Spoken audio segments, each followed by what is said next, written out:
Bismillahirrahmanirrahim. Assalamualaikum warahmatullahi wabarakatuh. Alhamdulillahi rabbil alamin. Wabihi nasta'inu ala umurid dunya waddin. Thumma salatu wassalamu ala ashrafil anbiya imamil muttaqin sayyidina Muhammadin wa ala alihi wa ashabihi at-tayyibin ajma'in, amma ba'du. Sahabat IKADI dimanapun berada, pertama-tama kita bersyukur pada Allah Subhanahu wa Ta'ala karena sampai hari ini Allah masih berikan kepada kita begitu banyak kenikmatan-kenikmatan yang tentu tak mungkin kita bisa menghitungnya. Salawat dan juga salam senantiasa tercurah limpahkan kepada Nabi kita Muhammad sallallahu alaihi wasallam dan juga keluarganya, sahabatnya, serta orang-orang yang senantiasa memperjuangkan agama Islam yang sempurna ini. Allah Subhanahu wa Ta'ala berfirman yang tentu kita sudah hafal semuanya. Ya ayyuhalladzina amanu kutiba alaikumus siyamu kama kutiba alal ladzina min qablikum la'allakum tattaqun. Wahai orang-orang beriman, telah diwajibkan puasa sebagaimana umat-umat terdahulu agar kalian bertakwa. Kalau kita tadabburi ayat ini, yang pertama Allah Subhanahu wa Ta'ala memanggil orang-orang yang beriman. Orang beriman berbeda dengan panggilan Allah, ya ayyuhan nas, wahai manusia. Maka panggilan orang beriman itu khusus buat orang-orang yang merasa ada iman pada hatinya. Tentu kalau kita dalam sebuah lembaga pendidikan, wahai seluruh santri, datanglah ke sini. Itu umum. Tapi kalau misalnya yang dipanggil adalah wahai santri-santri kelas 12, itu sudah mulai khusus, semakin spesifik. Dan dalam ayat ini yang Allah panggil adalah orang-orang yang beriman, yang khusus. Kemudian di akhir ayat Allah mengatakan la'allakum tattaqun, di mana tentu tujuan dari puasa adalah agar kita semua bertakwa.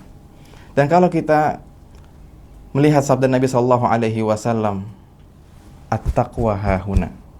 Takwa itu ada di sini. Takwa itu ada dalam hati. Jadi agar kita bisa menjadi orang-orang yang bertakwa, maka ketika kita berpuasa perlu hati yang dikondisikan. Agar apa? Agar tujuan takwa tadi bisa terrealisasi.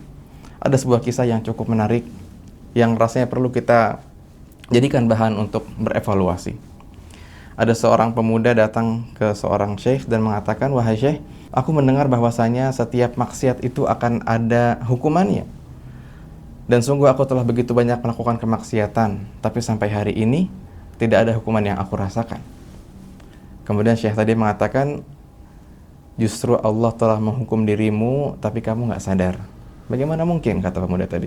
Kemudian sang syekh mengatakan, bukankah telah lewat begitu banyak hari, dan kamu nggak mampu untuk baca Quran? Bukankah telah begitu banyak malam-malam terlewat begitu saja, dan kamu nggak pernah melakukan qiyamul lail? Bukankah berat sekali untukmu untuk melakukan zikir?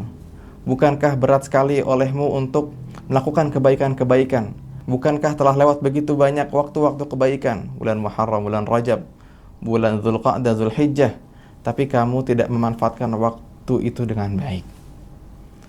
Kemudian di akhir Syekh mengatakan, membuat sebuah pesan bahwasanya hukuman Allah yang paling ringan adalah sesuatu yang sifatnya fisik, hilang kesehatan, hilang harta. Itu adalah hukuman Allah yang paling ringan. Wa inna a'zama iqab, dan hukuman Allah yang paling besar adalah sesuatu yang non fisik, yang hanya bisa dirasakan dalam hati kita. Kalau seandainya kita merasakan hal yang sama seperti pemuda tadi, rasa-rasanya mumpung masih di awal Ramadan, kita perlu mengkondisikan hati kita agar tujuan takwa tadi bisa terrealisasi. Dan salah satu cara untuk bisa mengkondisikan hati kita adalah perlu menyadari bahwasanya kita semua hidup dengan penuh limpahan dosa. Dan semoga hal itu bisa mengantarkan kita menjadi pribadi-pribadi yang lebih baik.